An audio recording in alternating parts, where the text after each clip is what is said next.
Le premier salon de la femme musulmane à Dakar va promouvoir le leadership féminin à travers des valeurs musulmanes. L'initiative du collectif musulman est une occasion d'échange et de partage d'expériences. Beaucoup de ces femmes se disent je ne vais pas le faire parce que voilà, un, les taux sont prohibitifs, deux, c'est interdit par la religion, l'intérêt. Et donc elles restent à la maison et on leur dit, écoutez, justement, n'oubliez pas que ce qu'on appelle la finance islamique est une alternative à ça. Le collectif musulman regroupe des femmes musulmanes entrepreneurs. L'organisation du salon n'a pas été chose facile, pour cause. Beaucoup de gens qui nous avaient promis leur soutien et leur support nous ont lâchés à la dernière minute en se disant écoutez, on est désolé madame, mais on ne peut pas associer notre image à la religion. Ces femmes membres de musulmans sont voilées pour la plupart. Elles disent également non à la stigmatisation du port du voile dans les milieux professionnels. Énormément d'entreprises de plus en plus en font un frein.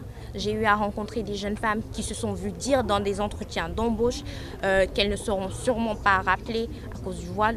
Le premier salon de la femme musulmane va se tenir les 29 et 30 janvier à la place du Souvenir. Pour la première édition, Khadija Mohamed, la présidente de l'Association des femmes musulmanes des États-Unis, est l'invitée d'honneur. Entre colloques, expositions, ateliers, entre autres activités, ce salon vise à faire des femmes musulmanes des actrices de développement.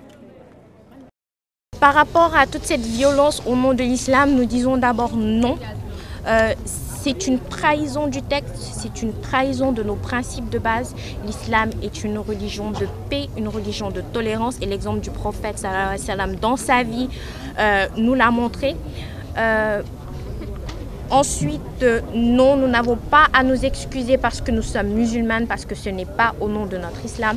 Nous continuerons à prôner ces valeurs qui nous sont chères, à les vivre au jour le jour et à essayer autant que possible d'être des leaders et des modèles de développement dans nos sociétés. Et je pense que c'est la meilleure manière de lutter contre cela. C'est un concept que nous avons rencontré et que nous avons apprécié parce que, appelant à la tolérance, à de la solidarité et à de la compréhension entre musulmans et entre les musulmans et les autres communautés religieuses.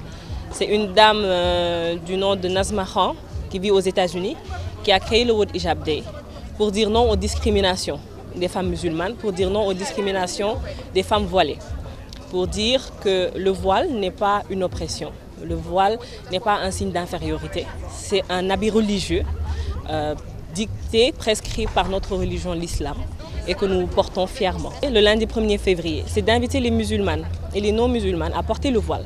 C'est ça l'esprit du World Hijab Day, de porter le voile ou même le turban pour une journée et de voir l'effet que ça fait de porter cet habit, comprendre que c'est à la limite un accessoire de plus.